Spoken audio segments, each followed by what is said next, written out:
off and we can do the pledge. Good. You gonna announce the quorum and all that first, Leonard? Yes, sir. Yes, sir. Yes, ma'am. Don't forget to ask me to call the roll.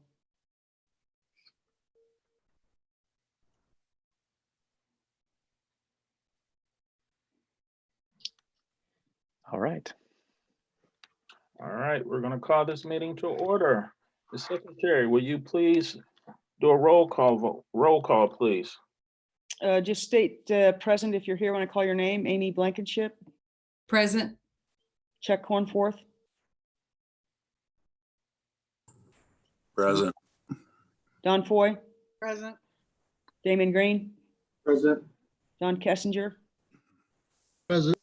Monica Terry, Present. Leonard Green. Present. That's a quorum. All right, we have a quorum, and with that, we'll kick off with Pledge of Allegiance. Would you like to join me, please? I pledge allegiance to the flag of the United States of America Flag. and to the republic for which it A stands, nation under one God, nation, indivisible, under God, liberty and justice for all. liberty and justice for all. Thank you. Thank you. Well, welcome back to another virtual session of Grandview School Board. We'll now start off. I'll entertain a motion on the approval of the agenda. Move we approve the agenda as presented. This is Monica Terry. Don Foy, second. It's been properly moved and second that we approve the agenda as presented. Roll call vote, please.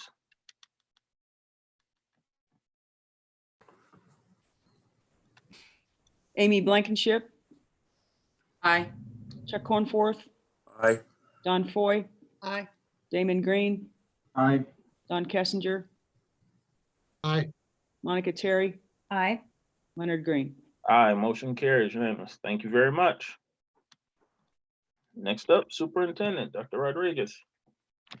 Yes, sir. We have certainly a lot of stuff going on, even though we've still remained closed. So several different pieces of information that I'll just kind of go through and kind of share with you that are in the agenda.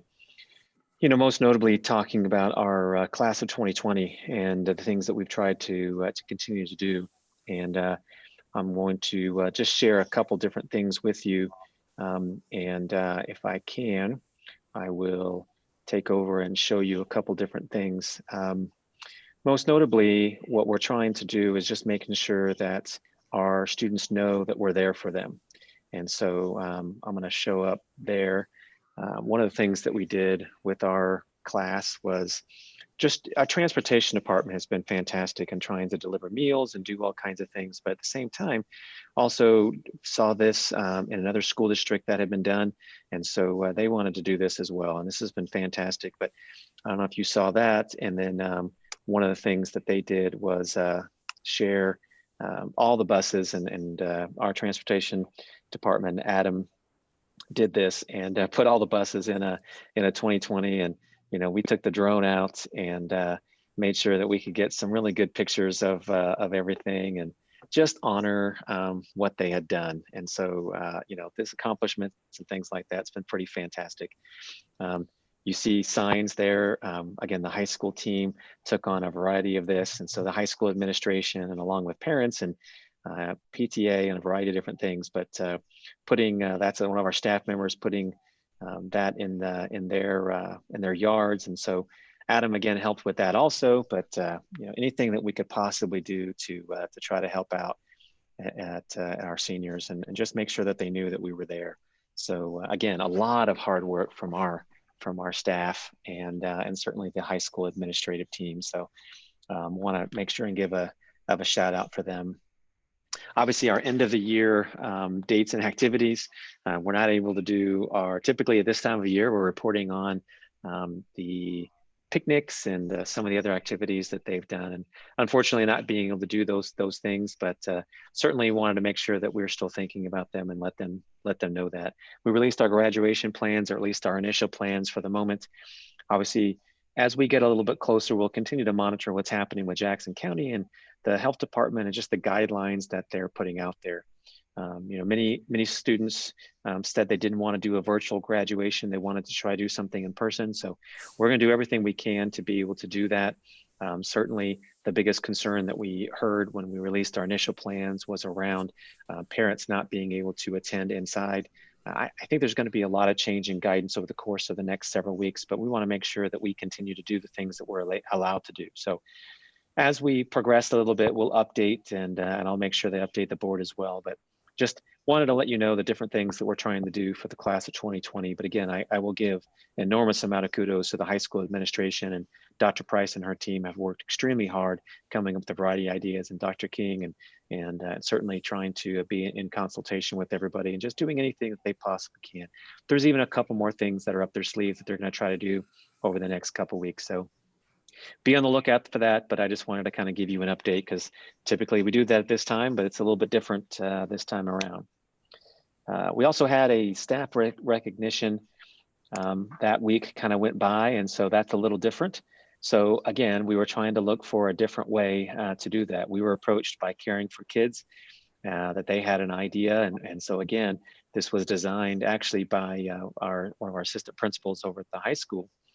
And what could we possibly do to make sure that our staff knows that we appreciate them? So again, Caring for Kids and a lot of our volunteers came up with this idea, got it designed, got it printed, and then they took on the lion's share of delivering signs to every one of our staff members' yards.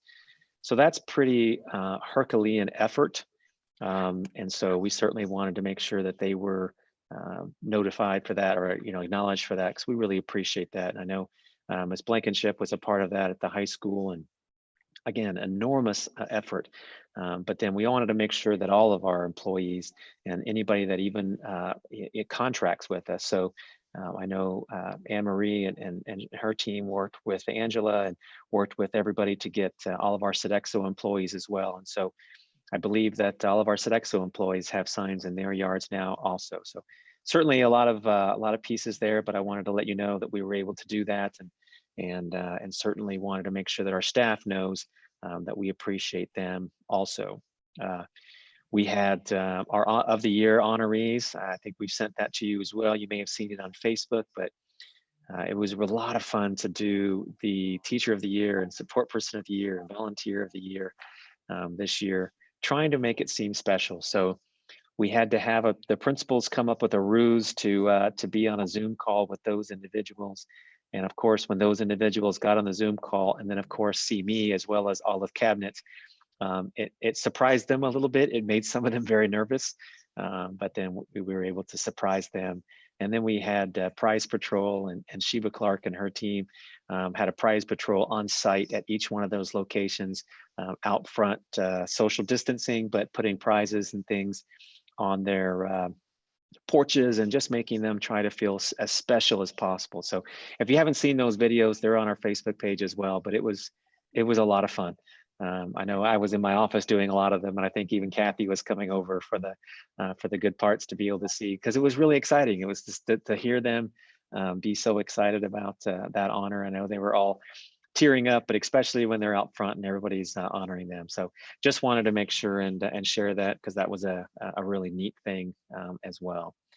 Obviously, we've been honoring our retirees as well as possible, and we're still doing bells, and we're mailing most of those and everything, trying to get them to our retirees, and still having service pins. And we had a letter that was being sent out to all of them and sending them their pins. But I know Dr. King and I and other members of cabinet been trying to hop on as many calls as we can with some of the schools, just to be able to tell them thank you and appreciate their work, since we weren't able to see the retirees in person and things. But then also the service pins. I've said on every one of those calls, I really think highly of the service pins. I think it's a big deal. And when I first started teaching, I didn't really think that much about it, but there's something about getting that first 5-year pin that's it's kind of an accomplishment. So I know last year, when I didn't get mine until the very end, because they were kind of going to surprise me, I was really cranky about it. Like, I really wanted my 5-year pin. So I love those, and I think it's special, and I love that we're able to honor our folks. And so I'll just slide in there as well that normally I would look to my left and to my right, but we have two of our own here as well, where We have Miss Cook, who received her 15-year pin, and then Miss Deanda receiving her 30-year pin. So just want to publicly acknowledge them as well, and I know you guys will congratulate them also. Yes, congratulations. Thank you. A little bit of summer school. Just want to kind of give a brief update. We've released those plans and talked about how that's going to be obviously very different for the moment and what we're able to do. So Dr. King, you want to just give us a quick snapshot of what that kind of looks like this year? Sure. So it's going to be all virtual. And we have, as of right now, registration just opened up on Monday for our K-8, and we already have 80 students that are enrolled. That's not quite enough to have full classes yet, but we'll keep going with that. If we have to, we'll combine some classes, like put K and 1 together, 2 and 3 together, and so forth. Enrollment at the high school, we have 22 students who have to sign up for credit recovery. So we've got them enrolled and signed up, ready to go. And what I'm really excited about is we have 104 courses enrolled at with launch. So our kiddos are going to take some dual credit even, some courses that they're going to be able to get ahead in some credits. 104 course enrollment, and 48 of those are incoming freshmen. They're going to get a credit before they ever even get to high school. So we're really excited about that, and we will keep you posted on how that goes. Any questions for me? Is the enrollment period over for that? No, we're taking enrollment up to the first day of school. The only problem we have is if they want the launch class for PE. Springfield Public Schools, who sponsors launch, has said that they are just about closed. So many kiddos in the state are wanting to take PE this summer, so they don't have very many spots of that left. If possible, they will open another one, but as of right now, that may be the only class that's closed to our students. Okay, thank And then you. I'll jump in. I meant to kind of do this on the backside of the graduation kind of thing, but I know Dr. King will want to talk about this too. I saved a couple of these.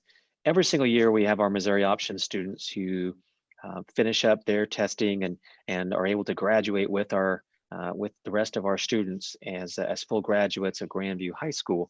So this year obviously posed a little bit more of a challenging kind of a piece. So Dr. King, I just kind of took a few pieces of that. I don't know if you want to say anything about some of this and the challenges, but obviously the successes as well. Sure. So the state has took away the HiSET test, which is the test that the students take in order to gain their GED or their diploma. And they were unable to do that in the testing environment. So what they did is they let each district create their own testing environment for it. And so we were able to, and these are just some snapshots of how we were able to do some social distancing in some testing environment. And we were able to test and pass. We have the highest 40 students passed, got their diploma, the highest ever in Missouri Options. And this is just some testimony from some parents. Thank you for offering my son the chance to take this test. So we had a lot of grateful parents and very, very happy students as well. I really want to give kudos to Andrea Miller, who went above and beyond for some of our students because we didn't have some of the regulations. We had like this little girl right here. She could not pass the math portion. She passed everything else, but the math portion, she just could not pass.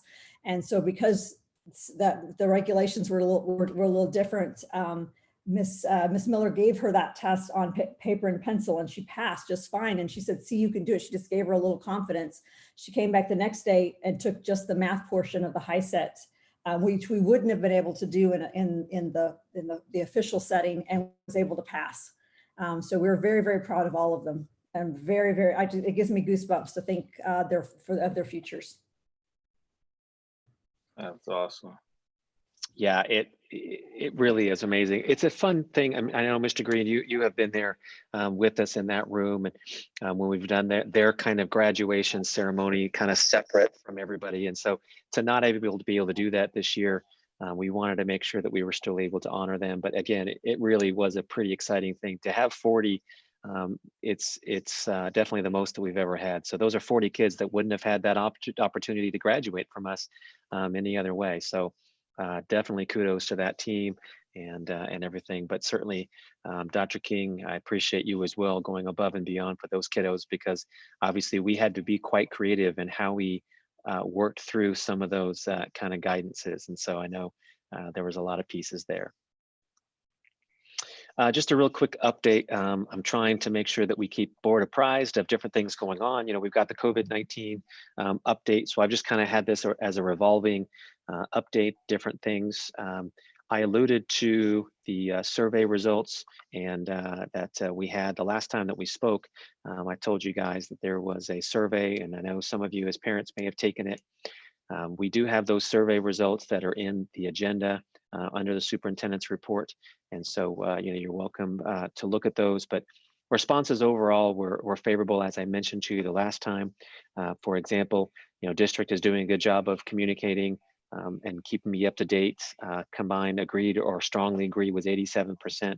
District is honest and transparent, which again are two words that I take very seriously in this district. That's 86%. So again, certainly things even in there that we can do better in terms of, you know, some of the struggles that some of our students and families had in terms of the academic side as well. But those results are there. I wanted to make sure that you were able to see them because I had alluded to them during our workshop session that they had just come out. So you're welcome to look at those, but they will be posted, and we'll take that information as well as another survey as we get a little bit further in and trying to just keep looking at what we've learned during this time and then what we can do better.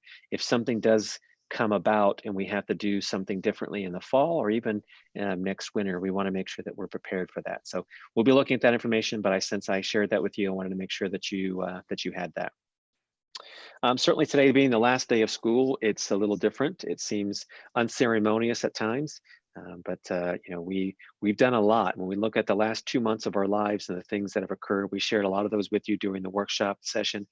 I had each one of the assistant superintendents kind of give you a little bit of insight, but I know right now it's worked on cleaning our buildings, making sure that we're ready for summer school, and then moving into the summer bond projects, trying to get back to a normal kind of whatever the new normal is at this particular point in time.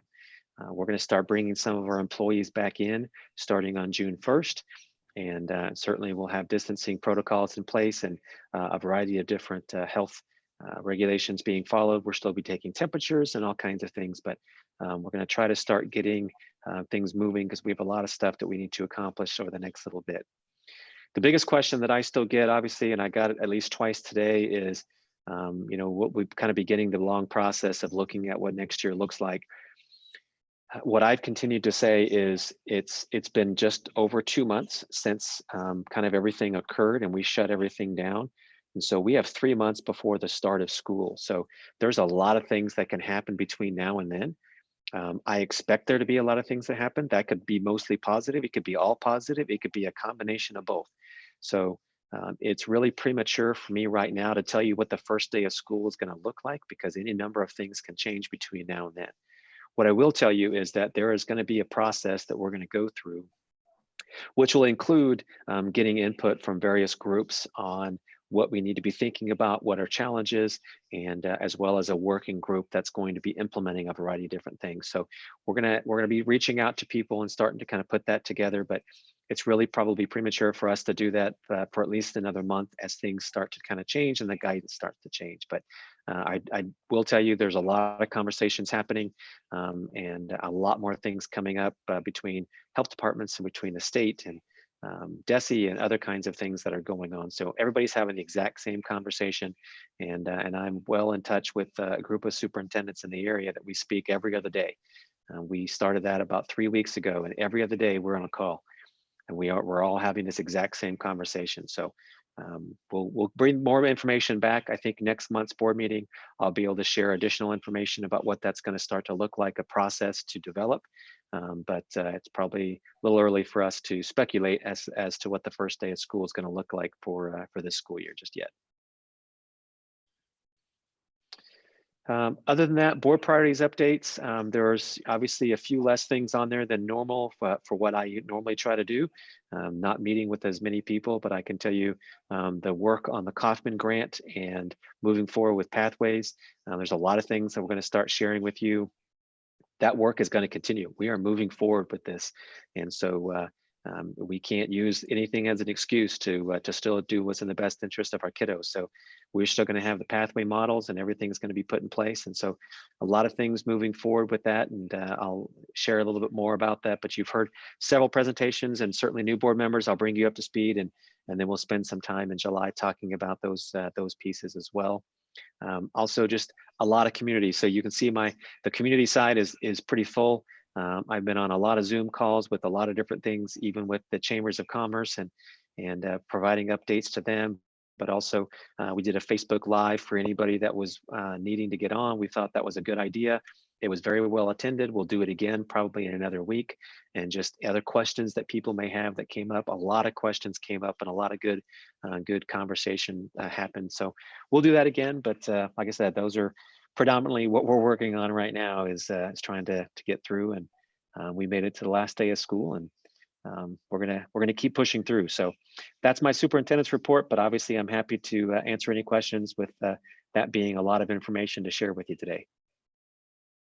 I'll just add my little 2 cents, Kenny, with all that's been going on and all that has been accomplished in spite of everything that's been going on. Appreciate your leadership and keeping us abreast of what's going on and making things happen. So thank you. Absolutely. Thank you very much for that, and appreciate my team's efforts as well, because I know it's been a lot on them.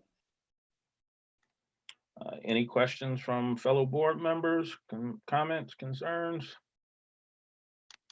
And no, I'm not looking off in the space. I finally got an extra screen up, so I'm looking all over the place. I have one with everybody, and then so I can see now. It's great.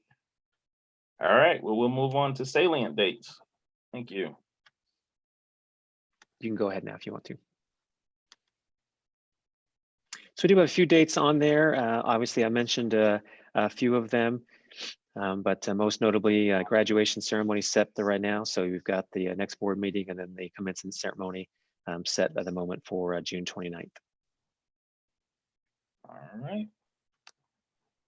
Written correspondence. I don't believe there was any. Is that correct, Ms. Secretary? That is correct. All right, thank you. Finance Committee report. Please, Chuck. Get unmuted here. Thank you. Finance Committee met Tuesday evening at 5:15 on May 19th. In attendance was myself, Mr. Green, Damon Green, Mr. Don Kessinger, and Miss Anne Marie Cook. There were no audience participation. Ms. Cook asked if there were any questions related to the items for the May 21st meeting. And then we inspected warrants. The committee inspected representative warrants. Mr. Green examined all the warrants over 15,000. I examined the district's purchasing cards, and Mr. Kissinger examined the expense reimbursement warrants. Ms. Cook responded to various questions. Based on the examination, the Finance Committee recommends the warrants be approved by the Board of Education. The committee also decided to continue finance committees on Tuesdays prior to the monthly board meeting at 5:15, and the meeting was adjourned at 6:16.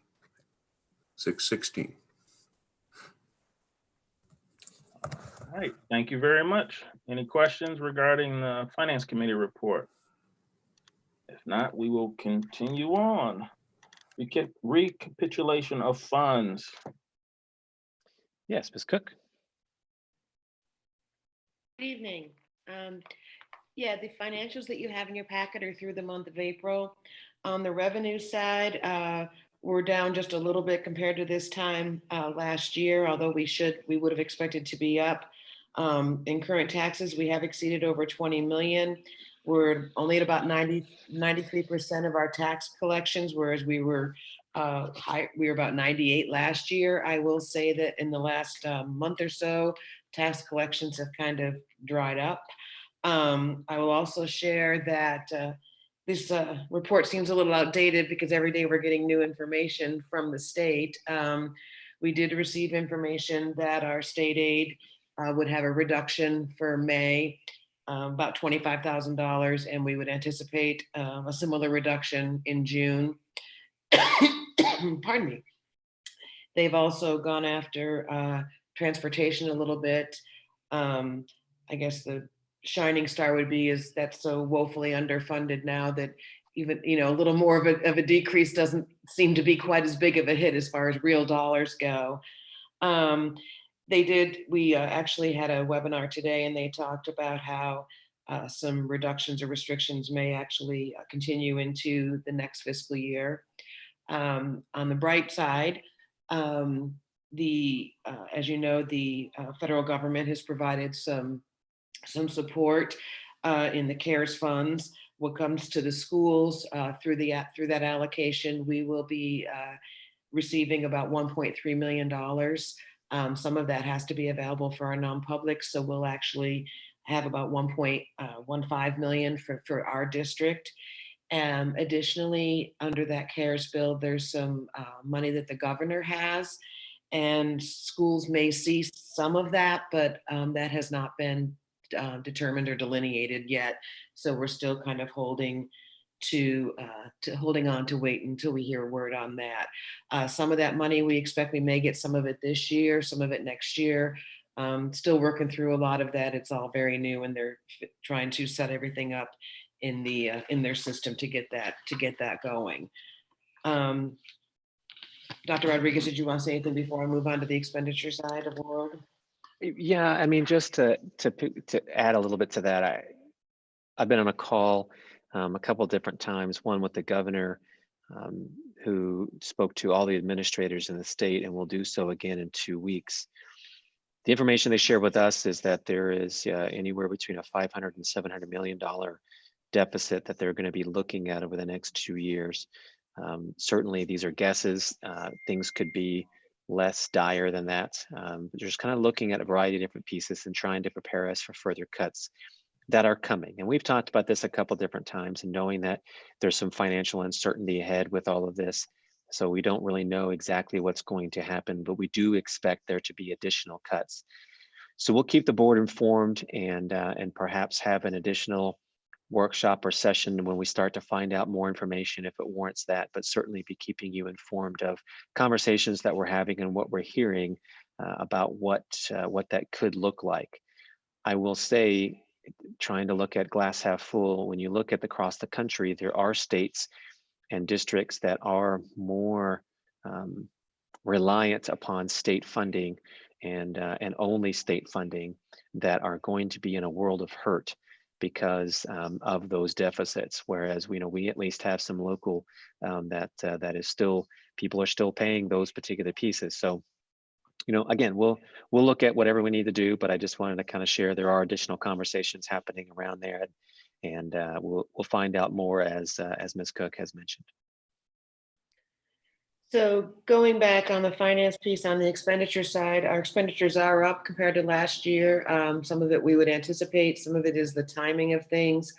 Obviously, as this is April financials, a lot of that reflects activity on the expenditure side for non-payroll things, really things we've purchased through March.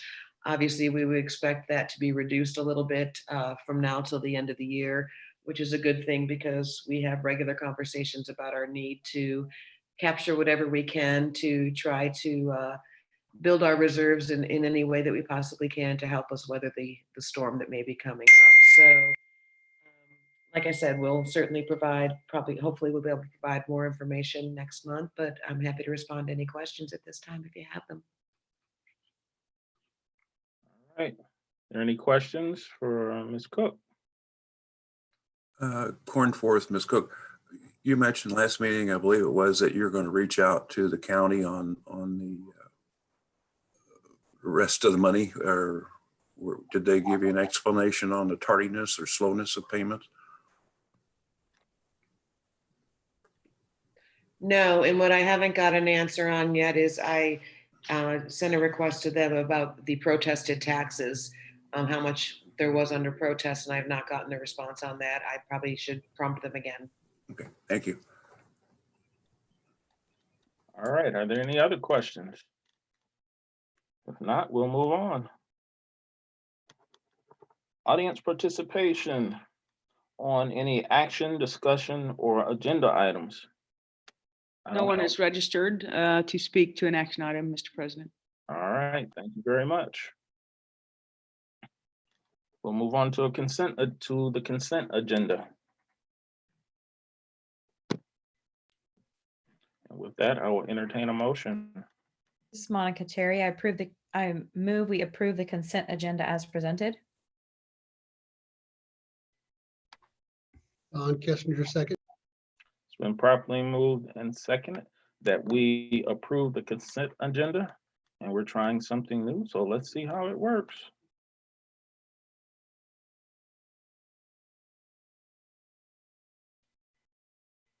You should all be able to see a window that popped up for online voting. No,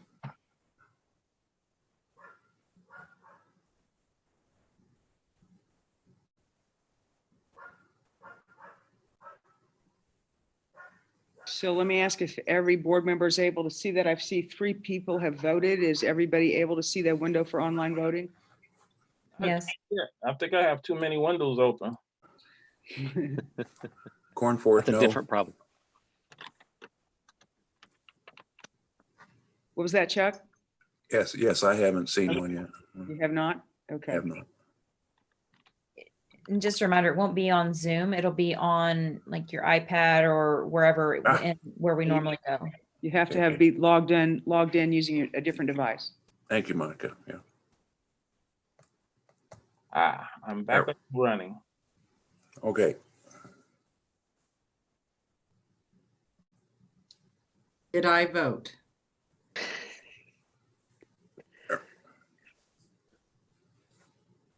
So far, we have 4 people who have voted. Amy, one of them. You might actually have to hit that button at the bottom twice. Amy, your vote hasn't recorded yet. Okay, let me go back and see if I can.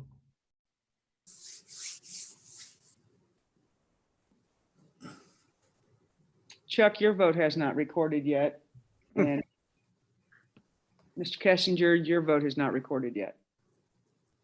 This is Don Kissinger. I don't have a window. Are you logged into Keyboard. keyboard on a device, separate device? No. I Okay. thought it was, but it's not. That's my problem. Okay, so what we can do I thought it is was, but it's not. you can just tell me how you want to vote and I'll record it for you. Amy? Blankenship, yes.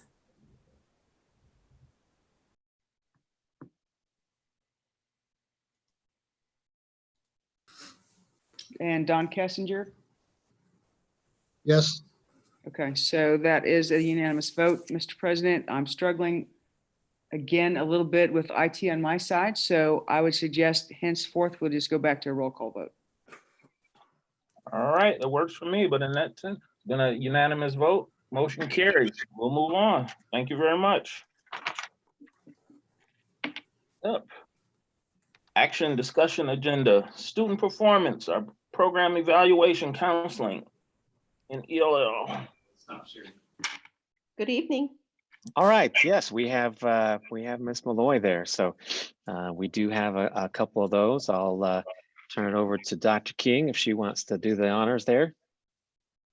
Okay, it's my pleasure to welcome Cheryl Malloy to the conversation this evening. Cheryl, if you want to go ahead and give your program eval. Okay, I will start with the English language learner program eval. As you can see, we have 10 full-time staff, and we served 482 students or 430 students in 2018-19, and we went up to 482 this year in 2019-20. We are in our MAP EOS or assessment results. We have in 2018 in the ELA area of our ELL students that were tested, we had 28.3% of them were in the proficient and advanced range.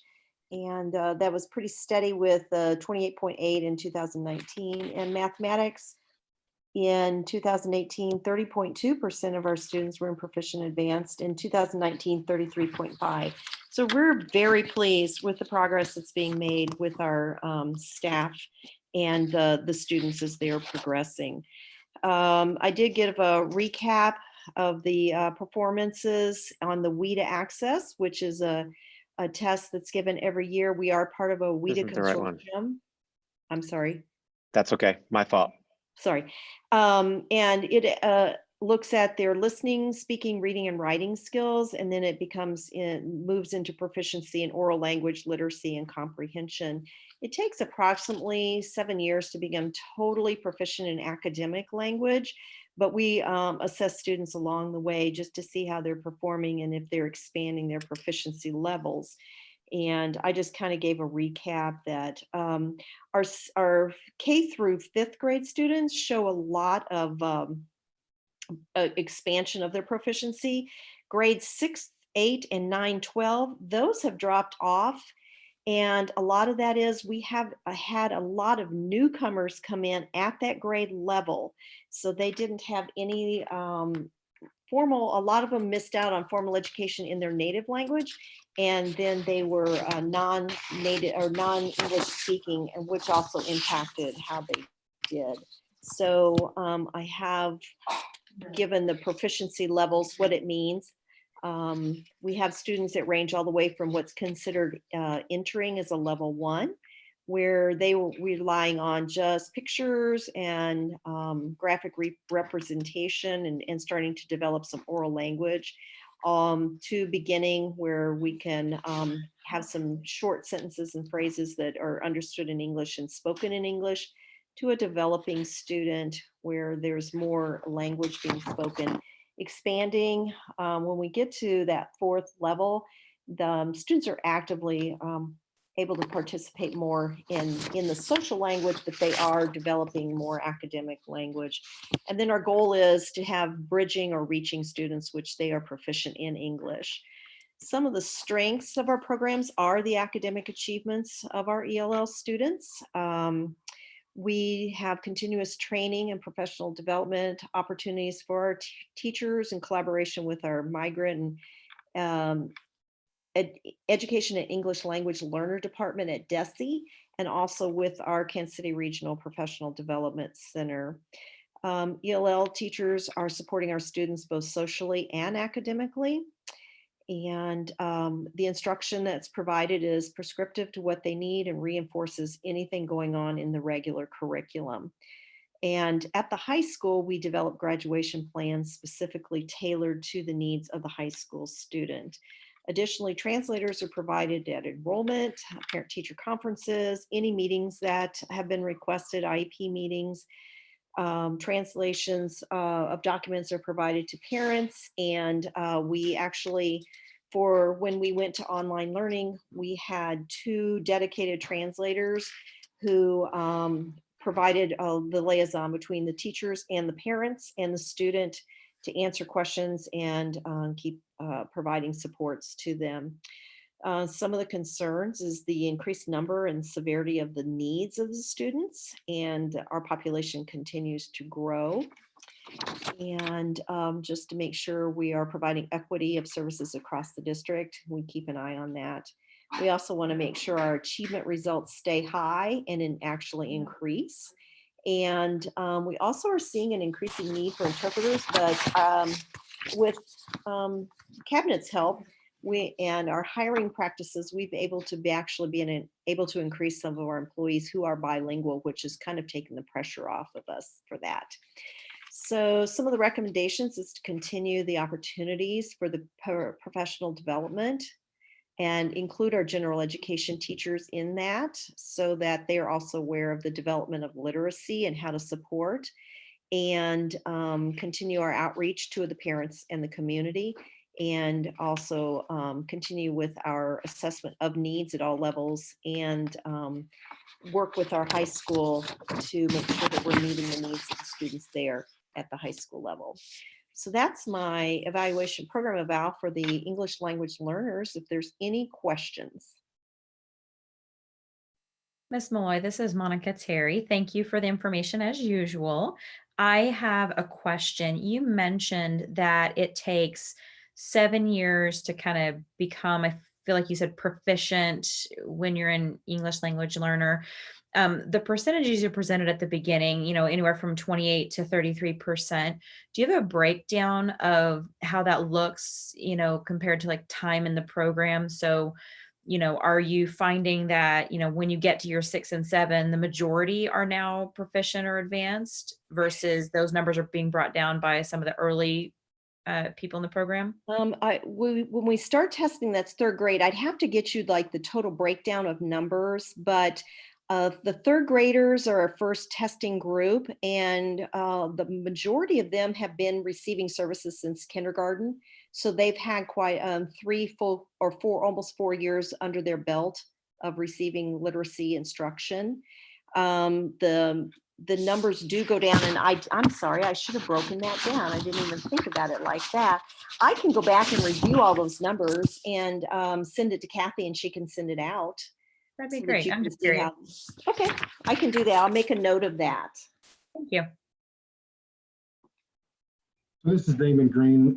Thanks also for the information. That was the same question I kind of had, is there was actually a breakdown in the percentage for the folks had not been in the US for 18 months. Maybe that's another view that you could add. Okay, and I can answer that. If the student has been in the US less than 18 months or less, they do not test in the area of ELA. So their score would not even, we wouldn't even get a score on them. We would test them in math, which is a little bit different, but I can definitely give a breakdown. I'll work on breaking down like the scores by grade and how long they've been in the US in our classrooms receiving instruction. Okay, so for that number 209, that would include those folks, and that's where you could do that breakdown, right? Right. Okay, I understand. Thank you. Uh-huh. Good question. And then, Dr. King, I want to add to that. This department obviously touches a lot of different areas. And so certainly Dr. King and Ms. Deanna, if you want to add anything. Well, this department is ever evolving as this becomes a greater need or in different ways, such as what Mr. Green was just talking about, if they haven't been in the country versus if they've been in the country, and what the needs that they have to meet are so varied and so vast in the middle of all of that. They're stretched very thin, but they do a fabulous job, and I just want to give them kudos. They have all said that they, with working with Ms. Malloy, we're having kindergarten screening coming up, and they have signed up to help with that as well. So they're always willing to reach out and be that liaison with the community, which we definitely need more of. One of the things that we found with our going virtual is that those were some of the families we lost quite a bit of touch with, and it had to do with the fact that when they Zoom with their teacher, they didn't have. I know that Ms. Malloy worked with some of it as much as they could to get interpreters with it, but it's something that we definitely want to shore up, and we want to strengthen going forward, and making sure that Ms. Malloy has the resources that she needs to be able to do a better job of that. I would love for us to get some professional development, especially Spanish for our teachers as well, so that we're able to do a little bit better ourselves with some of those things as well. And I would just add that we have made a concerted effort to continue to try to expand our bilingual employees. That is one of our CSIP goals as well. And Cheryl has done a great job of trying to get some of those folks in. And I just would reiterate how important that has been to expand our communication with our families. And we certainly want to continue to do that. And I would reiterate also what Joanna said, or Dr. King said about support for the virtual learning environment. That has been an impediment. And I will tell you that those paras that have supported that have been as busy as any employees that we have in the district for sure during this time. And worked so hard, very, very hard, and just didn't give up. So yeah, I really want to give, all of our teachers worked really hard, but they were on everything, and they had to go across schools. And they were pretty impressive, Cheryl. They've worked hard. I know that. Thank you. This is Monica again. I have a follow-up question to the comments that you guys made about the staffing. In the last 5 years, it looks like the number of students served has gone up by almost 100 students. And you mentioned you have 10 staff dedicated to this. Do you know how that number's changed? And are there any plans to add additional dedicated staff? We have increased our staff as our numbers went up, and we are maintaining now at what the kind of like a DESE, it's not written like that you have to meet it, but we're close to meeting the amount of time with our students. So we're staying like right in. Miss Deanna and I look at that caseload also. So we're constantly monitoring that at least twice a year to see what our numbers are. So we do keep an eye on that, and we have increased our numbers for ELL, for full-time teachers. Thank you. I'd also add to answer that a little bit as well is those numbers fluctuate, but it's not, as the rest of our population, it's not an easy beginning of the year. We know exactly how many students we have. You know, it fluctuates throughout the year. So we get students into these programs throughout the entire school year, as we do with all of our schools. So it's sometimes it's very difficult. Sometimes Cheryl will come to us in December and say, hey, we've got to add somebody for second semester because all of a sudden we've seen an increase at our high school and we can't support that. So it's like she said, and several have said, it's an evolving process, and that number is kind of certainly going up at this point, but it goes up at various different times throughout the year as well. I will add that when we look at that, our ELL teachers know that they may be moved around and to support it when buildings get higher. That's part of our whole idea about equity, to make sure that we're sending the staff where their highest need is. So we do move teachers a little bit to support that. And they know going in, we have that conversation all the time. So that's also how we address our need across the district. Thank you. All right. Well, thank you very much for the information. Thank you, fellow board members, for the questions. And with that, we'll move on to the next one. Okay. The next one is our counseling program. And we have 13 professional school counselors to support also our district counseling program. We have a district social worker and 3 support staff. So we have like a secretary at the both middle schools and one at the high school to support our counseling programs. We also are looking at our desirable standards, and we're pretty close to that. Some days are busier than others. Some of the services that we provide through the Missouri Comprehensive Guidance Program there's some guidance curriculum, and those are structured groups, classroom presentations. We also assist students with individual planning as they're working toward college and career. And that starts down actually in our middle school to start talking about that. And then responsive services is an area also that we have that is part of the plan. And that is the services that address immediate needs and concerns of students. Now, this also ties into helping with the crisis intervention, doing academic and behavioral success plans, working in consultation with the parent and the teacher and the child or student.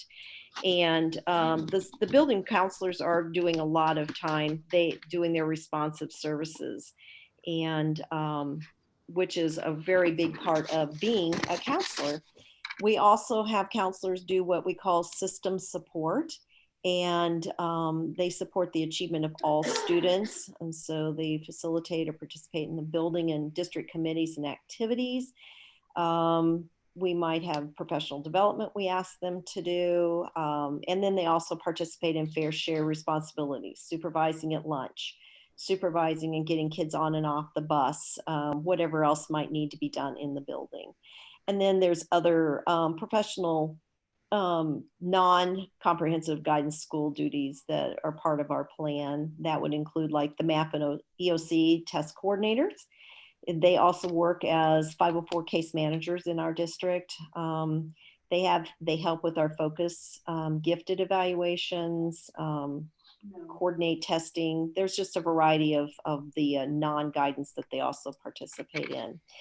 So we've done an evaluation, and part of that is to do a monthly time on task analysis. And this is kind of a breakdown. If you can see like how the elementary breaks down, they do a lot of guidance curriculum. The middle school, however, moves into responsive services. That's a lot of the process. You know, it's a lot of angst at the middle school. And so we do a lot of responsive services at that time, at that level. And in the high school, individual planning becomes the focus, preparing students as they are getting ready to graduate, what would they like to do for college or a career. And then we have our care, which spends, those counselors do a lot of work with just the guidance curriculum, working with students to help them fit in and be able to participate in their school setting. So that's just kind of an overview of what happens in a school in a month. And then over time, we've put that all together. Responsive service data, as you can see, we've collected data. I started in 2016, just to give you an overview of how hotline calls have gone with the across from all the buildings. The highest has been Grandview Middle. The last couple of years, there's been a group of students that has required quite a lot of help with the calling Children's Division in for the family support, things like that. Butcher Green has been running a little high also. And we do have now with behavioral interventionists and other supports being pushing into those buildings. I don't know if we're going to see that stay steady, go up, go down. It's hard to predict. But I wanted you to see like an overview of the last 4 years of how things have been going for hotline calls that have been made by counselors, teachers, administrators in the district. Another area of responsive services is our suicide risk assessments. And once again, Grandview Middle is kind of leading us in that. And we have pushed in, as you are aware, our social emotional mental health services with Cornerstones of Care has pushed into Grandview Middle. And I didn't break that down. I can get it broken down it might be good to know, is this a certain grade level that has come through? Was the 6th graders last year, 7th graders this year? You know, something about who's driving those numbers at Grandview Middle. Butcher Green was high last year and it has dropped significantly. So I think some of the programming we're providing has made a difference in our suicide risk assessments. In the 504 plan coordination, we have 79 students on 504 plans. And so the counselors are responsible for overseeing all parts of those plans, and then also to inform all the teachers, staff, administrators of their responsibility to implement the plan. I also assist on any 504 meetings that the counselor would like me to participate in, or I will even guide the meeting so that we have consistency, and our forms have been updated. So, and everyone's been trained on that, and we get trained every year through Shelley Gwynn, and comes in and trains all of our counselors on 504. So we have continued with their professional development. Student success team is another area that the counselors were integral parts of, and that's going to, we're continually evolving with that, and Dr. King can talk to you a little bit about that, but we are working to continue to work on how to make that a better process to include more of a multi-tier approach to how we intervene with students. College and career definitely is an area that we work on at the high school, and they're doing some industry work. As you can see, there's been some companies, institutions have visited College and Career Planning Committee was developed to look at more internship opportunities and work in cooperation with other school districts. We work with Prep KC, things like that. Graduation requirements, that's another area that the high school counselors work on. And one of the things we have put in place is actual individualized graduation plans for ELL students. And then our graduation, were changed to 26 credits to graduate. And I think we have actually, the advisory, sorry, I'm lost my place here, assigning credit for advisory, and we'll be doing that every day, which is going to be awesome to have that kind of opportunity to meet with students. The guidance comprehensive program, we have an advisory board. We had not met. It was scheduled for after spring break, and unfortunately COVID had interrupted that plan. So we will have something in place for the fall. The strengths of the program, we do have continually monitoring their student achievement results. We look at academic, behavioral, attendance, the 4-year personal plans of study, increasing transition activities for the students and parents between the levels, increasing parent involvement in academic and career planning, and our counselors stay active in professional associations. Okay. Thanks, Kathy, for highlighting, going through that.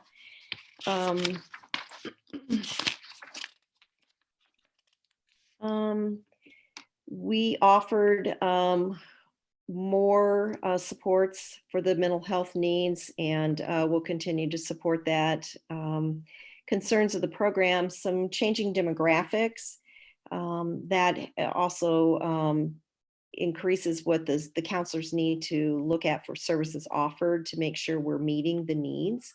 And concerns would be to increase also our program services and opportunities to meet the needs, but also how to implement and manage and coordinate everything that goes on there.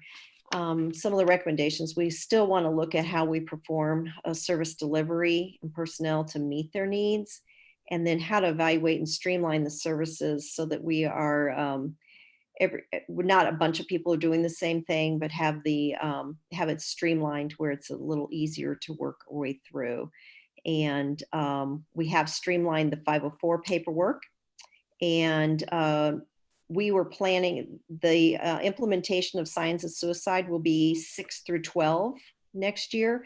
And we are working on a virtual platform also, so that we could, if we need to, push that out if we have to provide some virtual information. So that's kind of an update on everything going on at the high school. I will just add, and then certainly I know there are probably questions, but then Dr. King and Ms. Deanda again may want to add something else. But I remember certainly 2 years ago and even 4 years ago when we had these conversations and different challenges and concerns, in particular with our counselors, and knowing that there are so many things that we ask our counselors to do. And so one of the concerted efforts that I know was put on me during those meetings and we discussed with the board was, how do we increase the supports to our students without just tasking our counselors to do more? So again, our partnerships, and she certainly mentioned those as well, but our partnerships not only with Cornerstones, but now with New Horizons and with any number of different partners, and we're still bringing on more of those as well, especially at our high school. I think our students now have more people to talk to than they've ever had before. It doesn't mean that's enough, but certainly we were doing this as a concerted effort so that our counselors could actually do the counseling they needed to do.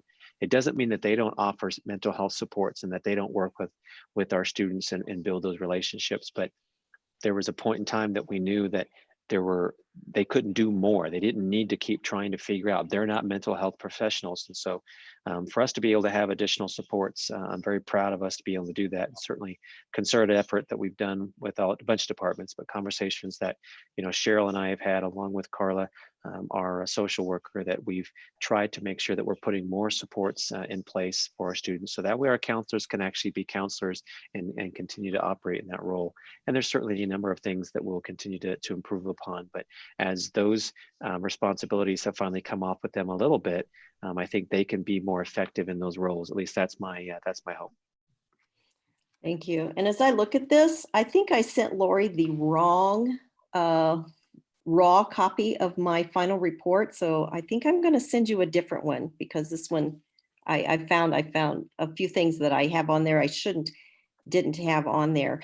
I will say also that we are streamlining all of our forms and putting them all in a shared drive, so counselors have easy access to anything that they need. And one of my counselors at the middle school has been instrumental in helping with that. She's really tech savvy, which I am not, as you can see by my presentation tonight. My apologies. Any questions about the counseling? Dawn Foy, I have a question, Cheryl. Thank you so much. Hi, Dawn. Thank you so much. It's very thorough. And I apologize if you touched on this and I missed it, but I was curious to know how we're doing responsive services during this stay-at-home time. Okay. Counseling department have a plan? Are we identifying issues? Yes, I can kind of give you an overview. I meet with the counseling departments. I've done a lot of Zoom meetings. They have been reaching out weekly and checking with their students that were their high needs students, and also have been reaching out to parents to see if there's any supports they're needing. So if there was something that came up, then they were able to talk to the parent and provide some support. We have done a couple of suicide risk assessments during this time. We have had to hotline a couple of times based on some information. So the work continued. Even though it was virtual, the work was continuing to support the students and their families, and then bringing in those outside agencies that also had a relationship with the family and with the student. So I know that because I was involved in several of them to support the family. One was at his grandfather's house, and we were very worried. So we asked for a well child check by a local police department. And so they made sure he was okay. And then grandpa got back on the phone with the therapist the next day to provide support for that child. So good, thank you. You're welcome. Kenny, I actually have a question for you. When we went to the Kaufman Foundation event, how much of a role will the counselors play in that as it goes forward? And because I know once it gets truly implemented, they're going to play a huge role, but getting to that point. Yeah, actually, they are going to play a huge role and have continued to be, especially obviously at our high school, but it will also be involved at our middle school, because those pathways will start to be built upon as they progress through. So, I'll certainly let Dr. King add something, because this has been a lot of her world during this time as well, because how do we get all of our counselors on the same page, but then we're also trying to enroll students when we can't necessarily have them all in the same place. And so we're trying to do virtual enrollment, and how do we get all this kind of done, but then explain to them these pieces. And so it's an ongoing process, but absolutely they're going to be heavily involved, because they're going to be tracking the progress of students as they go from 9th through 12th, and then talking to them about their plans and how those plans are changing, and enroll them in the right courses, and saying, what are you interested in, and kind of going through that. So it's part of what they've already been doing, but then it's a lot more focused and a lot more enhanced on our pathways and how this kind of looks in that particular regard. Dr. King, you want to add something to that? Well, I would just say that we have to break down the silos, because there's been a lot of things going on. I mean, you can see the vast number of things that Cheryl has just talked about tonight. All these components and all these pieces, and making sure that we're not duplicating efforts, and we're coming up with what we need to do for students, and putting the student first, and not losing sight of the student in face of the programs that surround them. That's going to be key, and breaking down all of the silos. absolutely, the counselors are going to be the front runners of a lot of the Kaufman work that we're going to be doing going forward. We have a lot of work to do that with a lot of teachers and a lot of planning and progress that needs to be made in terms of what are we really doing, how do we turn school around? And it is basically, we build school for the students' interests and the students' goals and the students' needs, rather than the student having to make themselves fit our mold. So there's going to be a lot of work that goes into this, and a lot of great discussions that'll come out of it. I foresee this program eval in 2 years looking very different, because I think that as our roles change and as what we do changes, the program will change as well. Thank you. Yeah. Are there any other questions or concerns with the report? Just a real quick question. I'm a data person, so something caught my eye in the hotline call table for High Grove Early Childhood. For 1920, it said there were 17 calls when we'd only had 2 and 2 and 0 before, and the total says 4. So is the number of calls for this year wrong, or is the total wrong? I'm hoping the number of calls for this year is wrong.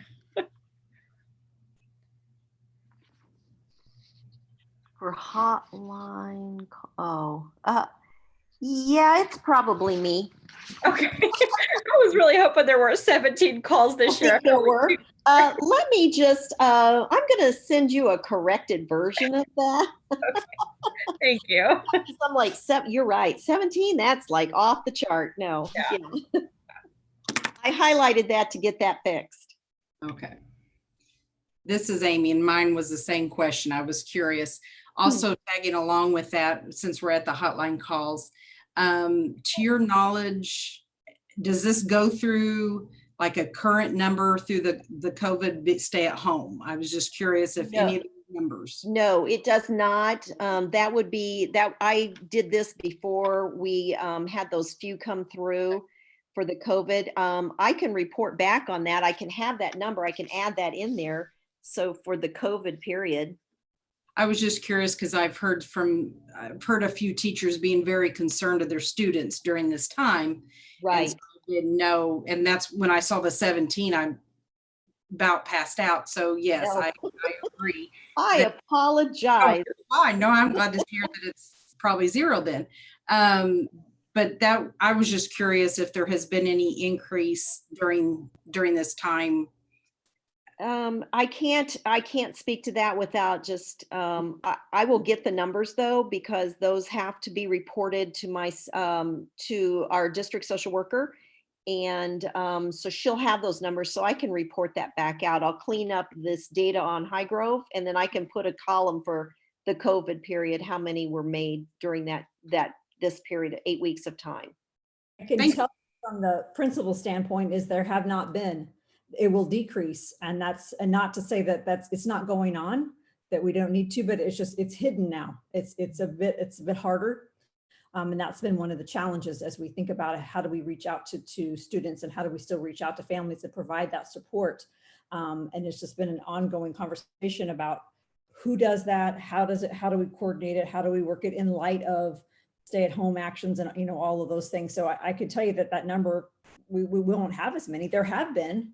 I mean, Cheryl and I have discussed a couple of them, but there's not going to be the numbers. And I think that is imperative then, that we understand that when kids come back to us, we're going to have a whole host of other things that we need to be able to readily be able to address, and we need to be prepared.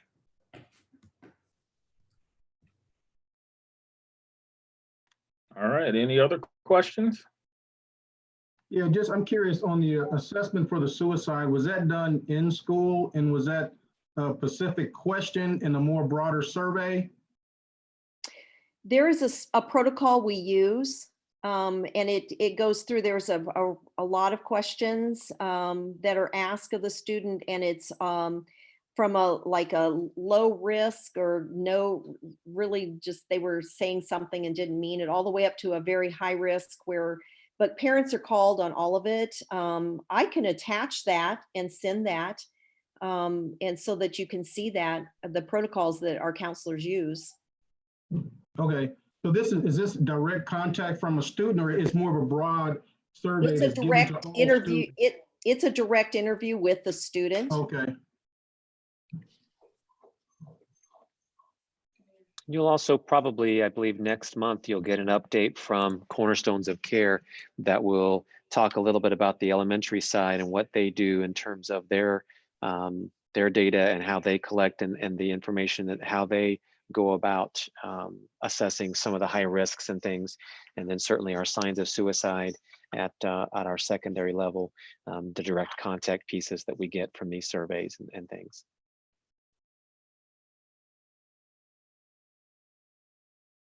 Okay. More? And if not, I will entertain a motion regarding the program evaluations. Monica Terry, I move we approve the ELL and guidance and counseling program evaluations as presented. Dawn Foy, second. Okay, it's been properly moved and seconded that we approve the program evaluations for counseling and ELL as presented. We get a roll call vote, please, or are we actually going to try it one more time? No, we'll roll call. Amy Blankenship, Yes. Chuck Cornforth, Aye. Don Foy, Aye. Damon Green, Aye. Don Kessinger, Aye. Monica Terry, Aye. Leonard Green. Aye, motion carries unanimous. Thank you very much. Thank you. Thank you. We appreciate your work. Thank you very much, Cheryl. We will move on, and Sure. there is, if you're okay, sir, we don't have any items submitted for number 2, highly qualified. All right, and that brings us on to facility support and instructional resources. Yeah, we do have a few items here to discuss, and a few of them have been things that we've been working on for a little bit. So I'll ask Ms. Cook to take us through. Yeah, the first item tonight is a contract for a time and attendance solution. This is an item that is within one of the goals within our strategic plan. We really need to implement this. It's going to be for our hourly employees only at this time. This will help ensure that we have compliance with the Fair Labor Standards Act. Additionally, it'll provide more accurate reporting for our employees' time and enhance the tracking of our compensatory time. Really can provide some really nice reporting options for everyone from the site level all the way through our staff at central office that need to do the processing. To get this going, we did develop a team to do the evaluation of proposals. I listed everyone mostly just to show you that it is a very broad-based district-wide committee that made up this team. We all actually reviewed the RFP before it even went out. So we released the RFP the first part of March. We did send the request to 4 vendors that we either knew about because our neighbors use them or people that had expressed interest in working with us. And so we received 4 proposals for consideration, not the same 4 that I sent out, but we did receive 4. The evaluation team met to discuss the proposals and complete a rubric that we had developed. And then we decided to entertain online demonstrations from the top 2 vendors from those 4. We had our online demonstrations, and then we got back together as a team to evaluate and have final conversations and make our recommendation to the superintendent. Throughout the entire process, Time Clock Plus was the preferred vendor and was what we recommended to Dr. Rodriguez. In the board item, I've listed some of the features that were particularly interesting to us. It doesn't mean that they were necessarily exclusive to Time Clock Plus, but we really liked them. It does seem pretty user-friendly. A really big thing for us was that they have a long history of integration with SysFin, which is our accounting system, because we needed to make sure that that would work well together. They have some really nice customizable administrative alerts and workflows. And what was really impressive was the framework that they have for training and support. all the way from implementation and beyond. With reference checks, had glowing reviews from districts, spoke to districts, some bigger than us, some smaller than us, some that have only had it for a couple years, others that have had it for going on 10 years. Even talked with a district that right now has a different accounting system and is moving to SysFin. And so they're in the middle of that migration. And they're just really pleased with both Time Clock Plus and SysFin and anticipate no trouble. So we think it'll be a good program for us to use. The board item also gave a little bit of information about the implementation of the system. We'll be spending pretty much all of the summer to do kind of the back of the house work. It's going to take a while, but we really believe that we'll be better served to spend our time on the back end, making sure it's implemented properly so that we'll have less, I'm not going to say none, but less tweaks or hiccups as we go through. At that point, we will then do some parallel payrolls. And then our intent is that all hourly employees will be using this system by the end of the calendar year, hopefully before November, but we said end of calendar year because we know it all goes by so very quickly. On the pricing, let me back up a little. When we evaluated their proposals, we asked them to send their pricing in as a separate piece. And when the team first evaluated the proposals, they did not see the pricing because we want to make sure a lot of times, sometimes whether it's intended or not, knowing what the price is can influence how you feel about a product. So we did look at that separately. We asked them, all the vendors, for pricing for a 1 year, 3 year, 5 year, or 7 year option. Of the two that we did the online demos, we preferred Time Clock Plus. And so it was just bonus that they were actually less expensive than the other program that we looked at as well. What we are recommending is that we contract with Time Clock Plus for 3 years, although we will include a provision that allows us to go ahead and extend that for an additional 2 years, but lock in that 5 year pricing now, but we're only legally obligated for 3 years. So when you look at your recommendation, I am asking for you to approve an amount with them that is the 5 year total, so that way, if things are going along swimmingly at the 3 year mark, we'll just execute that renewal. Obviously, if we do something different, it'll come back to you anyway. But it will be a 3 year contract and then we would have the option, like I said, to lock in that price that they've quoted now for those additional 2 years. So that's kind of an overview. I'm happy to respond to any questions. Myself or Ms. DeAnda. Ms. DeAnda was obviously a critical part of this team, and we tag teamed on a lot of this through this whole process. So I'll certainly add just my appreciation for the team. This has been a conversation for a while of things that we should do and how do we do it. And it just kind of went around for a while, and it was something that we knew we needed to do, but it was going to be not just easy and something that we could just flip a switch and do. So I know the team and certainly the group that was put together by Ms. Cook, Ms. DeAnda, did a lot of work of just looking at the different pieces but it's been a lot of discussions before it even got to that particular point.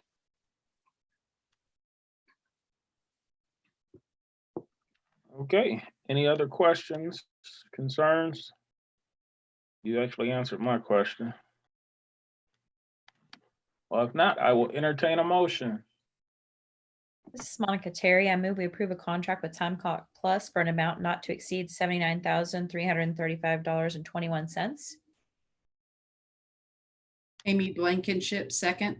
It's been properly moved and second that we approve the contract with Time Clock Plus for an amount not to exceed $79,335.21. All those in favor, can we get a roll call vote, please? Amy Blankenship, Aye. Chuck Cornforth, Aye. Don Foy, Aye. Damon Green, Aye. Don Kessinger, Aye. Monica Terry, Aye.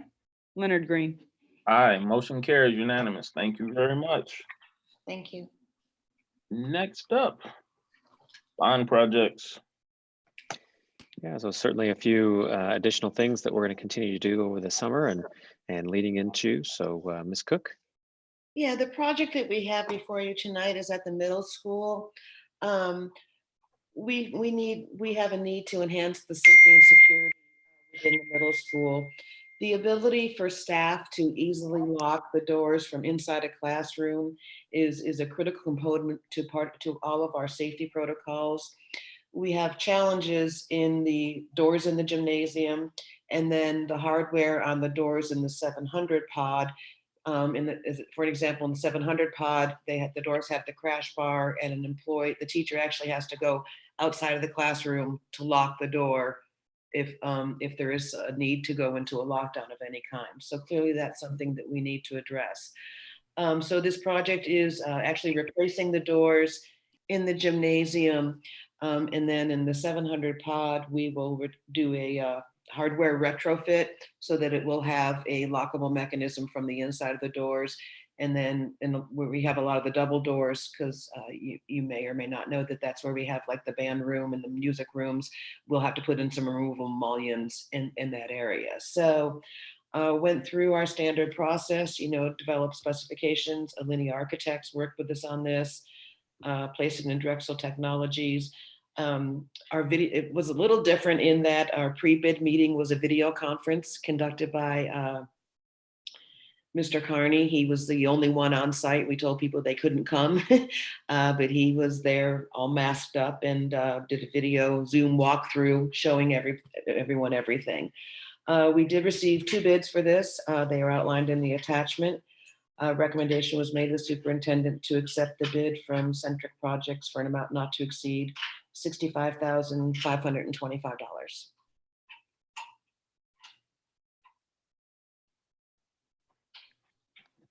All right, fellow board members, any other questions or any questions?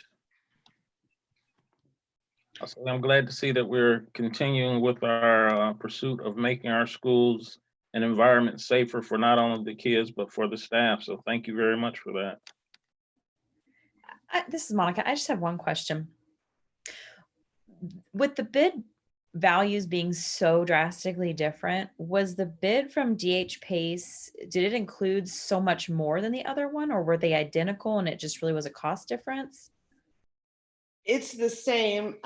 We suspect that Centric Projects is also the company that's doing the lifts and ladders at GHS.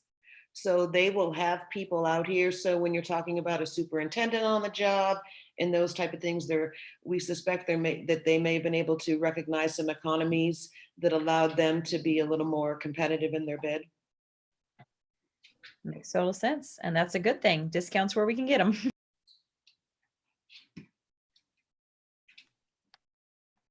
All right. Anyone else? Don't everyone speak at once. All right, well, we'll entertain a motion. This is Monica. I move we approve a contract with Centric Projects for new gymnasium doors and 700 pod hardware upgrade at Grandview Middle School for an amount not to exceed $65,525. Damon Green, second the motion. Been properly moved and seconded that we approve the recommendation as presented. All those in favor, can we get a roll call vote, please? Amy Blankenship, Aye. Chuck Cornforth, Aye. Don Foy, Aye. Damon Green, Aye. Don Kessinger, Aye. Monica Terry, Aye. Leonard Green. Aye, motion carries unanimous. Thank you very much. Thank you. Lease purchase of buses. There are 2 additional items here, and so handle them each separately, but as part of what we've been trying to do with our transportation system, and obviously continue to be very proud of the fact that we have our own buses and continue to operate our own transportation fleet. We have continued to want to upgrade those and do a variety of different things to ensure that they keep going. So, Ms. Cook? Yes, yeah, maintaining an average age for the fleet that meets or exceeds the state is one of the goals in the CSIP. And so this has been on our radar. I will say that recent events have raised some concerns in this area. We haven't received guidance on what transportation may need to look like when school resumes, but we think it will be at a minimum beneficial to increase our fleet size to meet those needs. Some of you may recall, or for those of you that weren't there, in 2017, pardon me, the district saw proposals for the lease purchase of 13 buses. At that time, Central States Bus Sales was selected as a preferred vendor, as they're the authorized dealer for the make and model of buses that we determined were the best fit for the district. As I said, with recent events, Adam Schwartz, our transportation director, has been sending us quite a few emails every time he gets any kind of information or guidance that he wants to share. And so, obviously we're a little concerned about this. So he did hear from Central States that they had some low mileage, new model lease returns coming in. And so they sent us some information, and that information is included on attachment 1. The mileage on the buses that they are talking about range between 25,000 and 40,000, which is not a lot for a bus at all. So we are recommending that we take advantage of this and enter into a 6-year lease purchase agreement for 2 2019 71 passenger buses, 2 2017 71 passenger buses, and then 2 2016, either 53 or 42. It's kind of a first come, first serve, so we'll have to see which one is available, and we can utilize either one, but 2 of those buses as well. The annual cost for that is a little over $65,000, which will come from our capital projects fund. We have identified 8 buses that we could trade in. They range in age from 14 to 21 years. They are all still running. We think it's optimal to trade them in if we can, because we're really quite concerned with what the repair costs on those might be moving forward if we keep them in circulation. But we will keep them and use them if we have to, and keep our fleet, increase the size of our fleet to meet whatever needs that we have coming up in the fall, not knowing what transportation might look like. And so we'll determine that once we figure out what the right size is for our fleet. As I mentioned, if we retain the current buses and don't turn them in at this time, the average age of our fleet will be 10 years. If we are able to turn in the buses, the average age will go to 8 years, which is the state average. So pretty excited about that. So I guess I'll stop there and just see if there's any questions that we can respond to. This is Damon. Thanks for the information. Did we get any information regarding the trade-in value, and what's the determining factor on whether you'll trade in or not?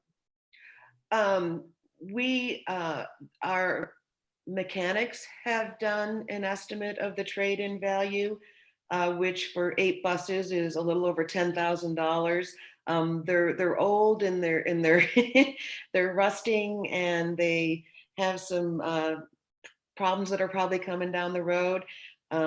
Sometimes we find that we can get more for them at a salvage yard for the for the materials than we can for a trade-in. As far as what will determine whether we trade them in or not, at this point right now, we would not plan on trading them in, because we don't know what guidance there's going to be related to transportation in the fall. If they tell us what does social distancing look like on a bus. We're not quite, to be honest, we're not sure what school is going to look like in the fall. And so, whether that's, there's just a myriad of options there. So we'll keep these for a bit until we figure out what the right size is for our fleet. And at that point, we could then, if we determine that we do not need them, we could either trade them in or sell them or dispose of them in some way at that time. Okay, thank you. This is Monica. I have a question. Yeah. You mentioned during your financial report earlier that there were some changes related to state funds with transportation, and that have been and may continue to be reduced. Are there any concerns that may be an issue if we spend the money on these buses now? well, the transportation is always concerned, but it's really not related to that because this would be a fund for our capital projects fund. This would not be our operating funds that we use to support this expenditure. Gotcha. So two different fun things. I Mhm. always forget that part. Thank you. You bet.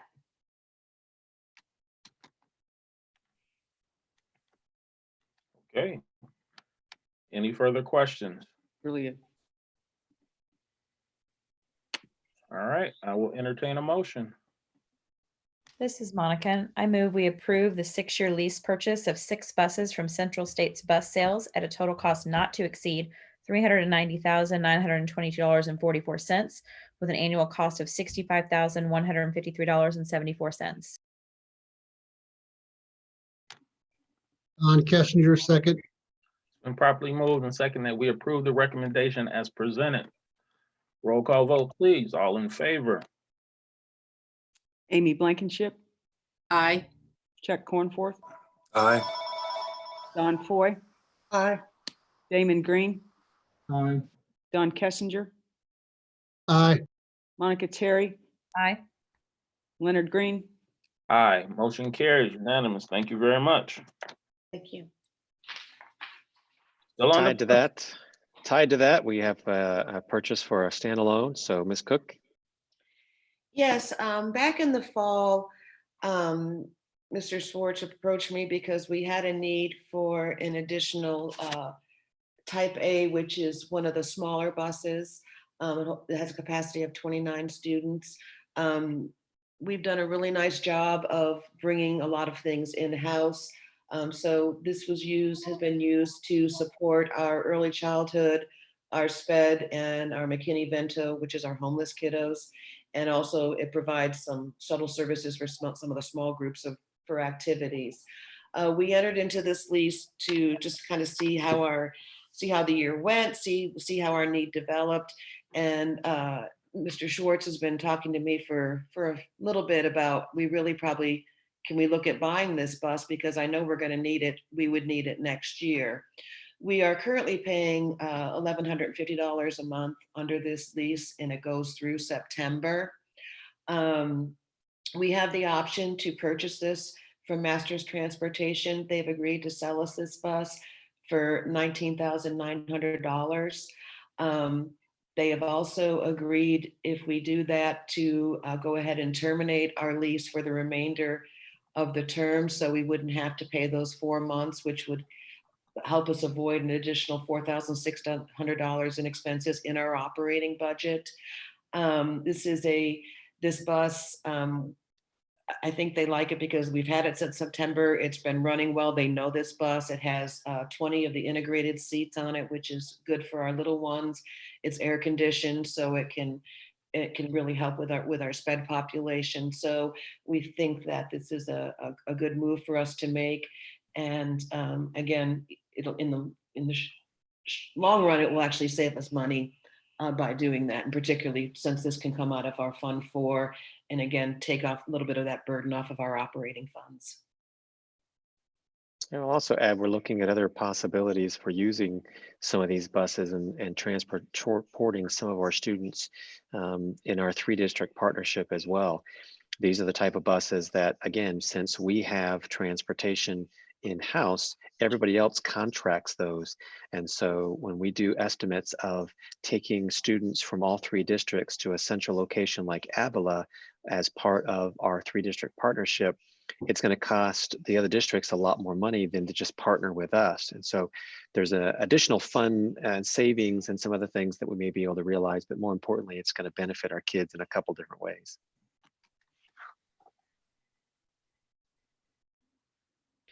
And Ms. Cook, that 19.9 is fair market value. Is that what that number is? Okay. Do we know what they quoted us? Did they give an estimate of fair market value when you first entered into the lease? I would have to look back. I don't have that information readily available right this moment. I'm sorry. That's fine. I was just curious.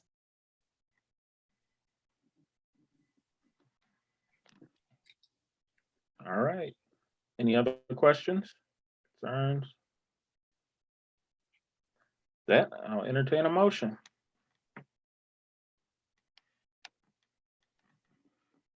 I move we approve the purchase of a bus from Masters Transportation at a cost not to exceed $19,900.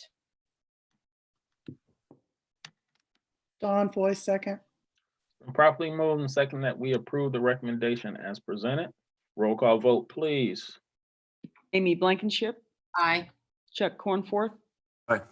Don Foy, Aye. Damon Green, Aye. Don Kessinger, Aye. Monica Terry, Aye. Leonard Green. Aye, motion carries. Thank you very much. All right, next up. Community, I don't think there was anything presented. Has something No, changed sir. or? No, sir. All right, keep it moving. Governance. Board committee assignments. Absolutely. I think we have a few assignments there. Ms. Myers? So I just want to thank board members for volunteering for committees, although the slots are filled. If you just check out the supporting document called BOE committees, you can see those assignments. And so this item does not need a motion, it's just recognition by consensus that those committees are filled. Thank you so much. I know a lot of the committees provide quite a bit of information, but since we're already putting in time, I just thank you again for putting in that extra time to commit to the community and the things that we do. So thank you.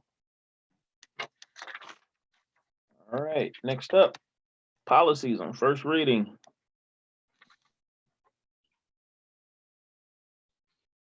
Mr. President, these are the remainder of the 2019 MSBA issue. There are, I believe, 13 of them. So I'm sure that all of you enjoyed reviewing those policies. It's kind of why we leave it to last, I guess. So if there are any questions on any of those, of course, we'll put them on for second reading in June. June meeting's in the fourth week of the month, so there's one extra week to do that. But if anybody does have questions on these or comments, feel free to email me and we'll investigate those and share that out with everybody prior to asking you to approve them on second reading in June. Thank you, Kathy. If there are no questions, we'll definitely entertain a motion. This is Monica, and I'm going to simplify this tonight. I move we approve revisions to the policies as presented on first reading. Yes.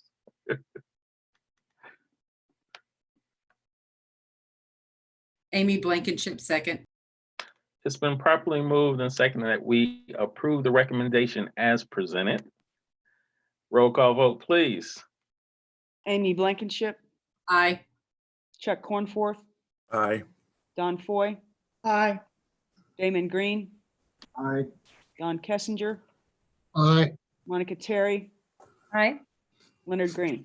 Aye, motion carries. Thank you very much.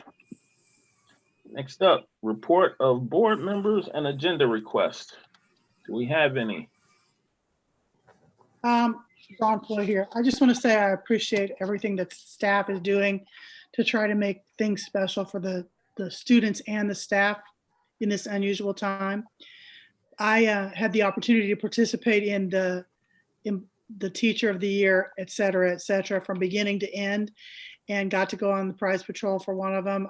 It was interesting trying to rework that compared to how we normally do it. Today, I stood in my driveway and greeted the Con West Honk and Wave parade, which I enjoyed. I know the kids enjoyed that. And I snagged an invite to the Butcher Greens 5th grade celebration today on their Zoom celebration. So that was interesting and I enjoyed that. That's it. Thank you for sharing. Anyone else? Good news? Any news? I just want to say, yay, you made it to the last day of school, official last day of school. So I'll echo what Dawn said. Just thank you for everything. It's not been easy. I know, as a parent, as a board member, just watching it all. And I just appreciate everything that's been done. And I look forward to seeing what comes next. Awesome. Amy Blankenship, just continue to echo that as well. I always have to laugh at my daughter, how much she says she hates school. Of course, she has a different opinion of that now, since everything kind of happened. When you lose something you think you don't like, it's amazing how much then you do want it. But a shout out to our high school teachers, because of the one person who says how much she does not like school. We are moving forward with having a graduation party, and her list of teachers that she wanted to invite is long. And so I was very impressed, and several of them she had never even had. So I thought that was, and then my son, we're having it together, who's graduating college, had some as well from the high school he wanted to come back to. So I thought that was something from, like I said, from someone who says she hates school. Her teacher list was longer than her student list. Let's just say that. So I think that's a huge, says a lot for our teachers. That is absolutely awesome. Anyone else?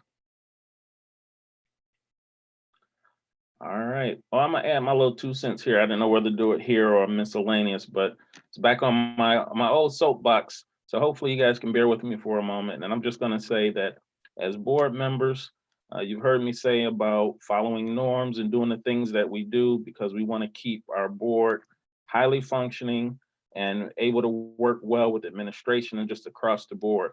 So I ask that we continue to look at our norms, look at how we operate. For the newer members, you guys have a little different task because you're learning to wear the multiple hats of parents, as community members, as business owners. So as you go through that, as well as looking over our norms, it all helps us work together and move together as a unit, as opposed to coming into some normal challenges that other boards run into.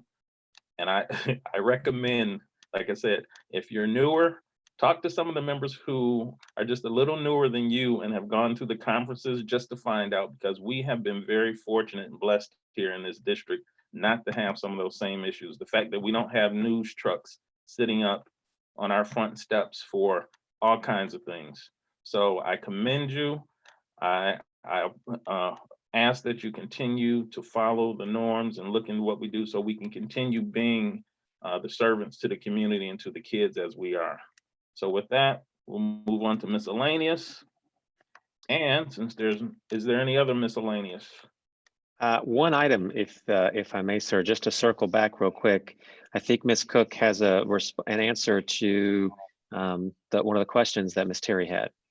Awesome. Yes, Mr. Swartz is watching our the board meeting on YouTube, and he sent me a text to let me know that it was $25,000 for your question on the fair market value of the bus. Perfect. Thank you. So we're getting a good deal then. I love it. Put out a question, answered right away. We need to do this more often. This is great. All right, with that, I'll entertain a motion. I move we adjourn. Come Don on. Coy, second. All right. It's been properly moved and second that we adjourn. Can we get a roll call vote, please? Kathy, I think you're on mute.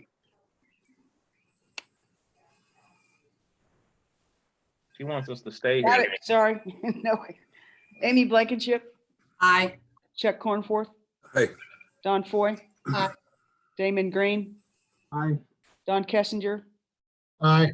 Monica Terry, Aye. Leonard Green. Aye, we are adjourned.